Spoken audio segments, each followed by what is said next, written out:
tai Jūratė, prašom.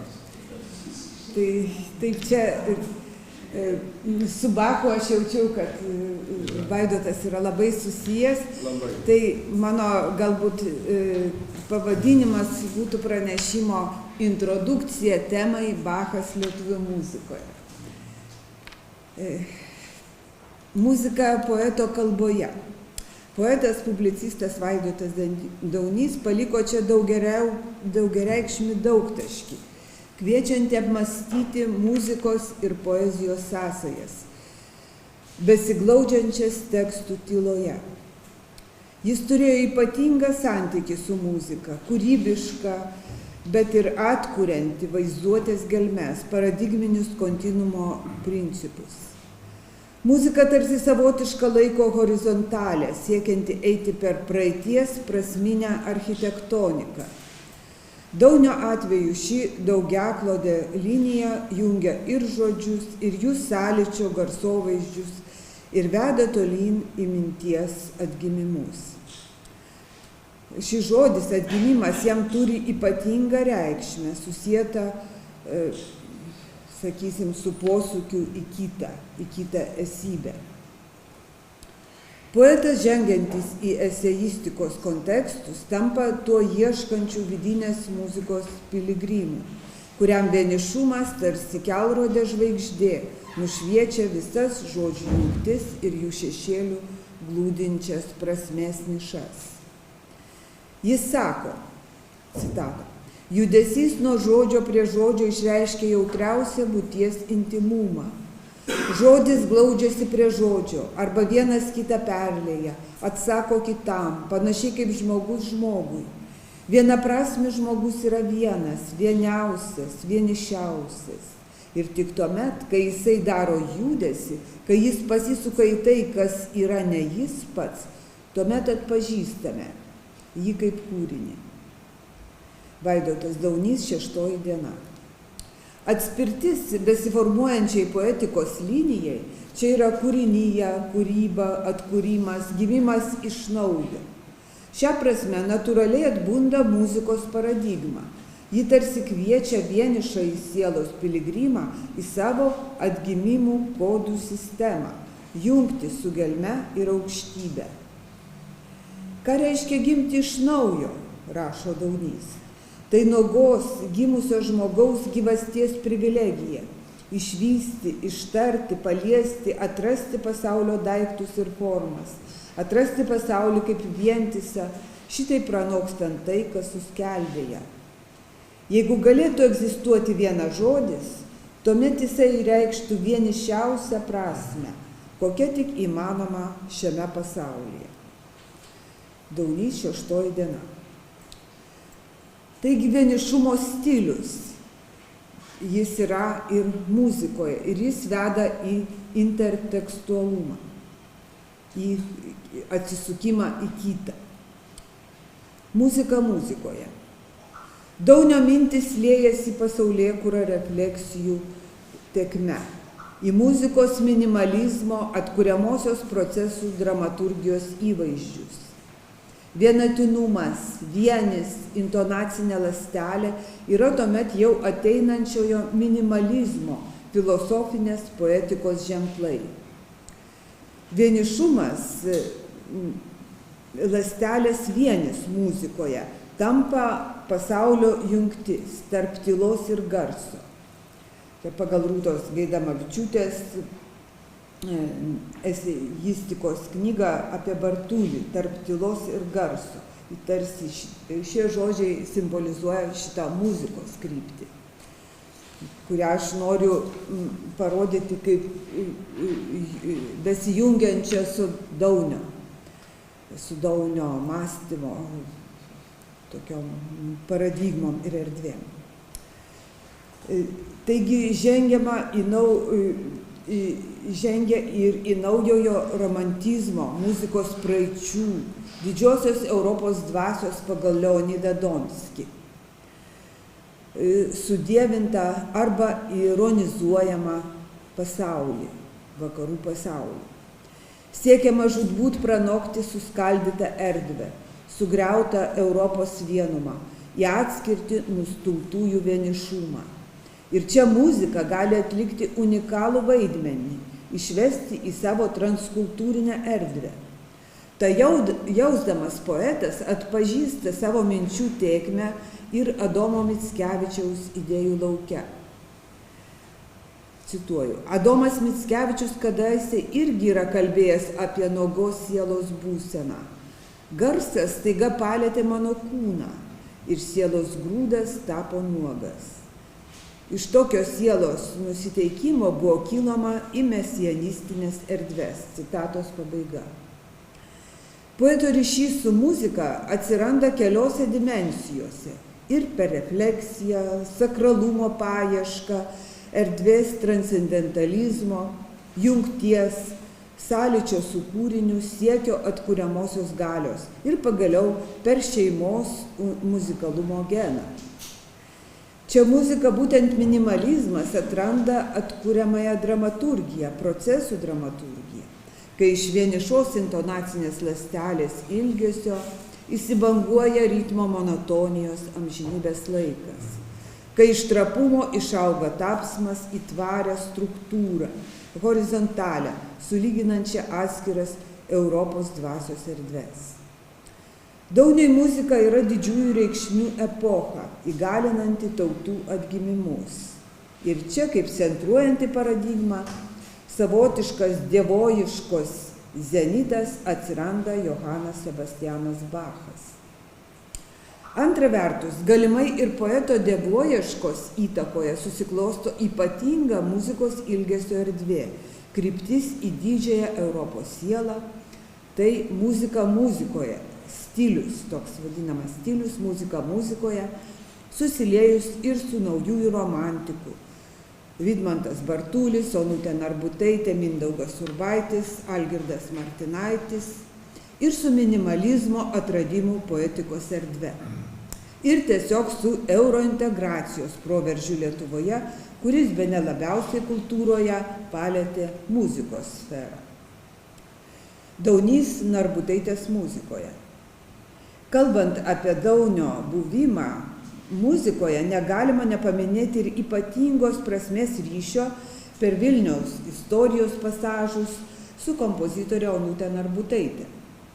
Apie pastarųjų dviejų kūrėjų savitą artumą byloja ir šis filosofės Jūratės Baranovos teksto apie Daunį fragmentas. Cituoju. Vidinis žmogaus pasaulis – tai realybės projekcija, tikrovės formų transformacijos ir variacijos, daiktų kontūrai dengiami snaigių uždangos šviesos rūko, pasaulio formų nepatvarumas puikiai atskleidžiamas eilėraščių stilistika, metaforos įsiterpia viena į kitą, nėra jokios ribos tarp atskirų įvaizdžių, jie visi susilieja eilėraštyje rinkinyje. Perskaičius atmintyje lieka skiemenų žodžių dvelksmas, nieko konkretaus. Citatos pabaiga. Narbutaitės kūryboje šis dvelksmas irgi yra esminis realybės atminčių atžvilgių. Tai žvilgsnis į gelmes, į kitas erdves ir į Vilniaus tapatybinių skirčių ir sąlyčių temą. Beje, reikšmingiausias jos kūrinys oratorijoje Centonės Mea Urbi 98 metai, skiautinys mano miestų. Skirta Vilniaus dvasiai išskleisti, pripildyta įvairios poezijos ir tekstų susijusių su Vilniumi. Ir ten atsiranda Vaidoto Daunio poezijos atspindys, kaip viena giliausių dabarties Vilniaus refleksijų muzikoje. Su Narbutaitė jos jungia tas horizontalių, kai žodis liečia žodį, linijų perselėjimas, muzikoje virstantis į trapų egzistencinį, transcendentinį garsovaizdį. Detalės virpesys, plevenimas, savotiškas intonacinis skausmas per laiko įtampas, siekiant kito garso sielos grūdo, susieja Daunio ir Narbutaitės kalbėjimo garsovaizdžių stilistiką ir itin gerai pasiteisina Narbutaitei būdingo dienos sapno kūrybos prasme. Oratorija skiautinys mano miestui baigėsi Daunio žodžiais, kuriuos išsako choras, orkestras, visi oratorijos atlikėjai. Kai manęs klausia, ar tu tiki, kad šiame mieste glūdi gyvybės paslaptis, atsakau, aš esu jos dalyvis. Vaidotas Daunys, Vilnius, vardas ir žodis. Tai Vytauto Balčyčio fotografijos ir Daunio trumpi esė knyga. Abu kūrėjus susieja keli dalykai. Vilnius, jo myslės amžių nišose, jo praeitis ir gyvybė, atgimstančioji ląstelė, sklendžianti atminties refleksijomis, sąlyčiais su laiku. Oratorija įvertinta nacionalinę premiją tapo pripažintų pasaulyje Lietuvos kultūros ženklų, liudijančių ir universalę Vilniaus temos gelmę. Dar vienas Narbutaitės kūrinys, kuriame vėl pasitelkiami Daunio tekstai, yra Heliografija, 2018 metai, moters balsui, altui, violončelei ir persiškiems būgnams inspiruota saulės ir šešėlių meno fotografijos metafora. Autorė rašo, tai atsispindi ir kūrinio tekstuose Edmundo Gedgaudo ir Vaidoto Daunio su miesto fotografijomis. Žodžius norėjosi perteikti paprastai ir aiškiai, be dekonstruojančių įmantrybių.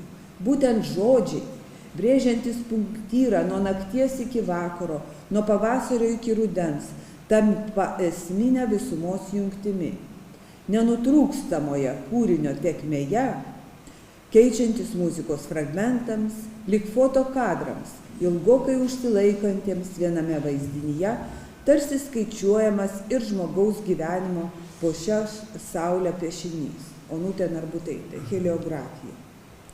Matyti, kaip kompozitorės tekstas siekia persilieti į poetikos sąlyčio su žodžiu lygmenį. Tuo atsispindimas ir Daunio kalbėjimas, skleidimas žodinių garsovaizdžių erdve, tolygia muzikai. Pats Daunio tekstas Heliografijoje, išverstas į anglų kalbą, yra iš to pačio šaltinio Vilnius, žodis ir vardas. Cituoju. Aš žvelgiu į tą pusę, kur vartai, kur padėti visą šį nokstantį metą sklendžiantį erdvėje, kur jį patalpinti. Kai sustoju vidurdienį, keliaujančio bokšto paunksmėje, jaučiuosi, lyg būčiau padėtas į indą, kaip nešamas vaisius. Pasilikime čia. Daunys. Šis dvelksmas, vėjas, muzikos šnabždesys pasiekia baroko paunksmę ir ten pasilieka. Čia būtų galima dabar tą muzikos pavyzdį Narbutaitės Heliografija.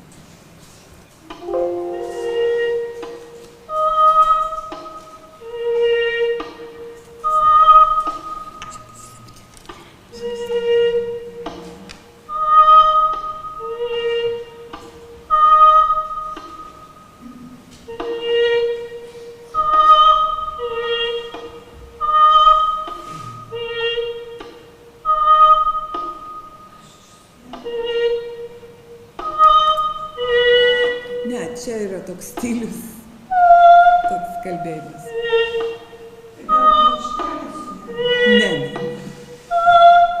Ne, čia kompozitorė tokiais pointilistiniais garsais eksperimentuoja. Gerai, galime. Bachas ir lietuvių muzika. Dabar pereisime prie Bacho temos. Čia buvo tokia introdukcija. Daunio kartos kompozitoriai. Tai yra tasai sugrįžimas į didžiąją Europos dvasią. Pirmasis žvilgsnis tai Mindaugas Urbaitis, Bach variacionė, 4 smuikams, 1988 metai. Tai kone paradigminis pavyzdys, kai kūryba pasisuka į kitą ir gimsta sąlyginai ne kūriniu, o intencija, impulsų, idėja, kodų, prabylančio apie tai, kas vyksta muzikos visumoje. Bacho unikalumas, įkvėpęs ateinančias epochas, dievo paieškas, visatos modelius, kompozicinių sistemų struktūrinius atradimus, yra funkcionalus kontinualumas, idėjinis centras muzikos pasaulyje. Urbaičio atveju šis gyvybės rato kontinualumas susitinka su baltiškoju minimalizmu. Pažymėtina, kad Urbaitis yra tas intelektualusis minimalizmo žvalgytojas ir pirmeivis lietuvių muzikoje, pasekęs Amerikos kompozitoriaus Filipo Glaso kryptimi. Jo kūrinys Bach Variationen, ką tik atsivėrusiojo naujojo romantizmo ir minimalizmo epochoje, byloja apie struktūriškumo ir baroko pergalę prieš romantizmo saulėlydžius. Ir tai įgalina Bacho amžino judėjimo sekvenciją, tarsi giluminę gyvybės sluoksnių archetipinę horizontalę, sulyginanti procesualinius skirtumus į visatos vienumą. Bach Variationen styginiams instrumentams, 4 smuikams, atliepia tą barokinę tokatų, Vivaldi koncertų, fugų, partitų, nenutrūkusios stygos, spiritus movens liniją, į kurią atsigrėžia harmoningos vienatvės siekiantys dvasios piligrimų žvilgsniai. Šalia Bacho kontekstų visada iškyla dvasingumo muzikoje klausimas. Mindaugo Urbaičio rekompozicijos idėja išsilieja į ištisą muziką muzikoje tėkmę. Akivaizdu, čia vyrauja meilė, ilgesys ir romantizmo admiracija muzikams sukūrusiems dvasios didybės pojūtį muzikoje, kaip Mozartas, Francas Schubertas, Giacomo Puccini, Ludwig van Beethoven, Anton Bruckner. Jie tarsi nepaliaujamai yra tarp mūsų, inspiruoja apmąstyti, varijuoti, tęsti, interpretuoti ir transformuoti, susilieti, transformuoti didybę, tą didybę į dabartį. Tačiau tarp jų išlieka ir nepajudinamasis Bachas. Toliau Bachą kaip struktūros genijų ir intonacinės retorikos stiliaus paradigmų šaltinį lietuvių muzikos kontekste įtvirtina Algirdas Martinaitis. Galima paminėti kelis jo kūrinius, kuriuose pasirodo Bacho leitmotyvas. Tai yra, jis necituoja Bachą, bet perima jo stilių, transformuoja ir jo stilius fragmentiškai integruojamas į Martinaičio kūrybinį žaidimą, sąveikomis su praeities epochomis, su Europos dvasios didybė. Nuo tokatos, hoketus iki choralo metamorfozių. Jas apjungiant paukščio balso inspiracinės laisvės gijomis. Martinaitis čia nesiveržia į visatos modelį, palieka tai paukščiui. Bachas kaip barokinis bokštas išnyra jo kūriniuose, muzikinė auga, fleitai, smuiko, altui, violončeliai, fortepijonui mušamiesiems, 2000 metai. Čia ateinama į Bacho muziką kaip į erdvę su daugybė gyvybės šaltinių. Tokiu pačiu pavadinimu yra ir Bacho kūrinys muzikinė auka. Gyvybės šaltinių, stilistinių inspiracijų, barokinio fondo reikšmių. Instrumentinis fonas nukreiptas į polifonijos skliautą. Ir dar vienas kūrinys, Pranašas iš dangaus vargonams, 2014 metai. Meditacija, malda šventajam Pranciškui Asyžiečiui, kuris yra tarsi Martinaičio muzikos nuolatinis globėjas, palydovas ir palaimintojas. Šventajam yra skirta daug kūrinių, čia ir ryšys su paukščiais, ir ta ypatinga paukščio giesmės erdvė, kuri apjungia viską, net ir Bachą. Taigi čia irgi pasirodo Bachas, pažymėtas paties kompozitoriaus ranka, Bach, reiškia tarsi tokia tokatos figuratyvinių fragmentų, toks baroko ženklas tarp paukštiškų improvizacijų, choralų ir šiuolaikinės muzikos harmoninių ritminių eklipsių, įtampų mazgų, užtemimo, faktūrinių lūžių. Bacho epizodas tarsi suteikia pusiausvyros, energijos, impulsų ir stilistinės atramos polistilistinėme chaose, kuri turi išgryninti postapokaliptinė malda. Todėl Bachas yra čia reikalingas racionalumo ženklas, esmės sugrįžimas reikšmių lauke. Taip Martinaičio kūryboje, čia ir Cantus Relictus Vilmensis, 2016-2023 metai, Vėl ir vėl sugrįžta barokas, struktūriškai jungiantis muzikos formos principus ir leidžiantis atsiskleisti archetipiniai autorystės galiai. Bet turbūt didžiausias Bacho įžengimas į šiuolaikinę lietuvių muziką, Daunio kartos kompozitorių kūrybos vaizduotės skliaute, būtų Vidmanto Bartulio Vizija vargonams, 95 metai, pilnu pavadinimu 1750 metų Liepos 16 vizija. Tai Bacho biografijos medžiaga, gyvenimo pabaigos faktais pagristas Alberto Šveicerio knygoje Johann Sebastian Bach aprašytas apakusio Bacho priešmirtinis praregėjimas, jo paskutinės dienos stebuklas.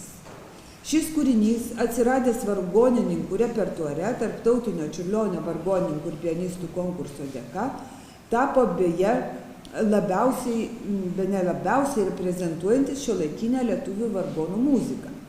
Bartulio santykis su didžiosios Europos dvasios kompozitoriais yra giliai įsišaknijęs, kuriantis tam tikrą egzistencinę paradigmą.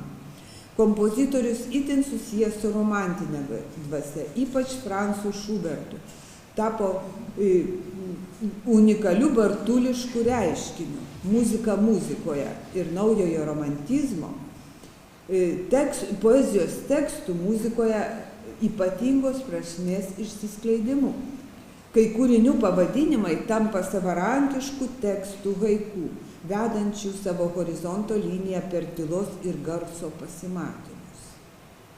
Palydžiu išvykstantį draugą ir mes abu paskutinį kartą žiūrime į apsnigtus vasario medžius. Tai vienas iš Bartulio Šubertiados kūrinių haiku. Pavadinimas to, kur įgausminamas tylos ir garso laukimas, melodijos ilgesys iš nuotrupų ateinančios pagal Šuberto temą, kvarteto Mirtis ir mergelė temą. Tai klasikinis muzikos muzikoje pavyzdys sustojančio laiko ir teksto apie šį laiką dialogas. Taip ir Bachas tampa Bartuliui egzistencijos, nušvitimo, kitos erdvės mediatoriumi. Kūrinyje 1750 metų Liepos 16 vizija susidariama su tamsos, nuovargio, ligos, likiminio lūžio ir stebuklingo praregėjimo, žengimo į kitą erdvę vaizdiniu, kurio bazinė struktūra išsikristalizuoja iš to laikmečio ženklų tapusio Bacho choralo Ich ruft zu dir, Herr Jesu Krist, šaukiuosi tavęs viešpatie Jėzau Kristau, kuris buvo panaudotas Tarkovskio filme Soliaris. Bacho choralas savo kompozicinę struktūrą suteikia daugiasluoksnę medžiagą Bartulio vizijai. Bosų žingsnius choralo harmoninis pagrindas, atkuriančių sunkaus, tamsaus kambario dvasią, ligos nuovargį ir neviltyje slenkantį laiką. Tada įsiveržia tokata, minimalistinių repetityvinių figūracijų tėkmė tarsi šviesos šaltinis, perskrudžiantis tirštą bosų tamsą. Intensyvėjanti dinamizuojama figūracijų upė, virstanti krioklių, vėl staiga sustingsta į vertikalių sieną, fatališkai ir neišvengiama tamsos statika, virš kurios kitoje erdvėje tai suteikia vargonų garsovaizdžio daugiasluoksniškumas, plevena Bacho choralas. Ir jis išsiskaidrina, nušvinta, nueina į tylą. Taip sugrįžta į save. Paskutinė citata jau netransformuojama, pateikiama originaliai Bacho. Šis kūrinys apima savo formą visas lietuvių ir Bacho muzikos sąveikos idėjas, tampa euro repertuaro klasika su bartuliškaja instrumentinio teatro dramaturgija, vargoniško daugiasluoksniškumo išsipildymu. Todėl tai ir vienas tarptautinio Čiurlionio konkursų lietuviškų atradimų, unikalus minimalizmo, naujojo romantizmo ir muzika muzikoje intelektualumo fenomenų padarinys. Ir nauja tarpdisciplininio aspekto vizija muzikoje išskleidimas. Ir čia daugiausiai priartėjama prie sakralumo, transcendentinio peizažo, čiurlioniškųjų krantų. Išvados. Galima teigti, pažvelgus į šią muzikos ir Daunio poezijos garsovaizdžių paletę, joje išskiriant Bacho vaidmenį, sustiprinantį barokų įvairias kūrybos sferas, kad lietuvių kompozitorių kūryba transcendentavo ir žvalgėsi bazinių dievoieškos ir alternatyviaus raiškos fundamentų, kuriuos rado tam tikrose Europos dvasios nišose. Tai struktūra, Bachas ir minimalizmas, kai atrandama amžinybės sistema, atsikuriantis ir atkuriantis formos modelis. Tai ratas, ciklas, kanonas, procesų dramaturgija. Tarp autorių minėtini Urbaitis, Kutavičius, Balakauskas, Kabelis, Mažulis. Esmė čia yra tvarumo genas, išlikimo laiko begalyboje, muzikinės visatos modelis. Antra, stilistika. Atsiveria kūrybinių idėjų šaltiniai, trykštantis barokų, Bacho formų žaidimais, polistikos ir neoklasicizmo architektonika, epochų atramos ženklai, eurointegraciniai pasažai. Jų ironiškasis ir pasionarinis stiklo karaliukų žaidėjas, beje su itin žaismingų ideologinių tekstų paralelizmų, yra Algirdas Martinaitis. Vien iš jo tekstų, pavadinant kūrinius, atsiveria žodinės dinamikos sluoksniai, galintys žymėti, perinterpretuoti ar tiesiog perkurti muzikos istorijos ir dabarties medijų kontroversijas. Čia Martinaitis yra nepakeičiamas mediatorius ir žodžio muzikoje pranašas, žaidžiantis ir Bacho universumą. Trečia, sakralumas. Pakylama į kitą poetikos vizijos muzikoje sferą. Transcendentalizmas ir egzistencializmas susilieja Vidmanto Bartulio tylos ir garso erdvėje. Bachas čia kaip choralo idėja, nušvitimas priešpriešoje su egzistencinė tamsa, fatalizmu, choralo dekonstrukcija, procesų dramaturgijos instrumentinis teatras, kuriantis savo misteriją. Nušvitimo įvaizdis Bacho muzikos kalbos originalo sugrįžime. Choralas, sakralumas, kita erdvė, prisikėlimas ir tikrasis Bachas. Taip muzika muzikoje tarsi sugrąžina mūsų kontekstą ten, kur norime būti. O šito veiksmo instrumentas ir ne tik garsas, bet ir žodis, siekantis kito žodžio, kito žingsnio muzikoje. Pažymėtina, kad šie visi čia minimi kompozitoriai, Daunio kartos kūrėjai, yra ir patys poetai, kuriantys paralelinį muzikai savo poezijos pasaulį, kupiną meno filosofijos ženklų, epochos leitmotyvų ir eseistinių klodų. Ir šiame kontekste tarp muzikų ir poetų lieka viena kontempliuojama centrinė figūra, nekintanti ir susijusi su dievoieška. Johann Sebastian Bach. Puiku.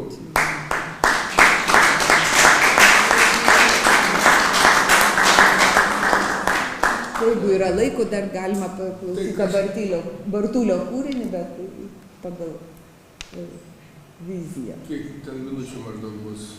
Nu, jisai nėra trumpas. Nėra trumpas.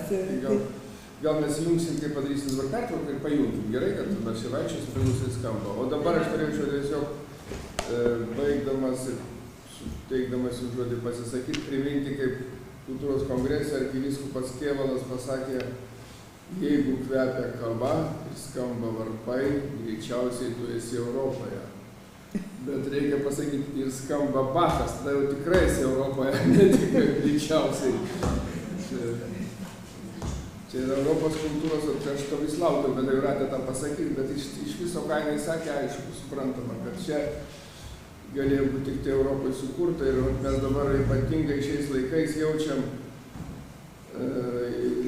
islamizmo, žinoma, pavojus milžiniškas yra sekuliarizacijos, du pavojai iš karto čia mūsų ištikė šiuo metu ir Bacho skambėjimas, jisai gali gelbėti. Jisai gali gelbėti, nes jis gražina į tą Europos lanką, Europos kultūrą. Galima grįžti pro šitas duris. Nu, prašom klausimus. Gal turit kokius, nes Daunys tikrai svaigo, neleisiu meluoti, Raimondas svaigo Bacho ir jau Čekona arba muzikinė polka, tai čia jau buvo. Jis galėdavo klausyti manos valandomis. Nu, čia galima priminti tik, kad jis buvo labai muzikalus, jis turėjo nepaprastai gerą muzikinę klausą. Iš to seka, kad jis labai mėgo apskritai klausytis muzikos, ypač klasikinės, o Bachas, Vivaldis, čia tie korifėjai, tai tiesiog, turbūt aš iš dalies jį paimti. Tai tave vedė dėl to, kad esi muzika. Taip, ir ta muzikinė auka man buvo labai svarbus kūrinys ir Bacho įsikūnijimas tikras žmogiškasis muzikiniuose garsuose. Tai aš jį sudominau ir jam labai patiko, jis labai po to klausydamas dažnai šito kūrinio, kaip tokios inspiracijos savo kūriniam galim nuskleisis tiesiog taip pat Kristambras. Tai tas klausymasis tos muzikos būtent ir kyla iš to, kad turėjo šalia muzikę ir buvo nepaprastai gabus ir dar norėjo išmokti groti pianinu, nors kiek. Ar jau pradėjo mokytis, jis vienu metu? Dar nespėjau pradėti mokytis, nes per maži vaikai buvo kažkaip net to laiko nesuradau, galvoju, vis tiek aš jį pamokysiu, kad jis dar geriau suprastų, nes būdavo jo kalba apie muziką. Tai tas pats kaip apie kokią, sakysim, apie poeziją, kaip mokslininkas, tyrėjas svarsto, jis visai kitas kažkokios dimensijos nukrypsta ir būdavo labai įdomu klausyti, kaip jis vertina muzikinį kūrinį arba atlikimą ar dar ką nors. Visiškai iš kito kampo, kaip mes muzikai neįpratę to girdėti, kadangi mes labiau technicistai ir klausome kažkaip labiau techniškai. Ar panašiai Jūratė jisai mąstė? Taip sakyčiau, aš ne viską tarp kitko suvokiau, Jūratė yra tokiuose aukštosios sferijos, filosofiškai jinai įprasmino daugelį dalykų, bet į tą pačią pusę alsuojat. Taip, teisybė.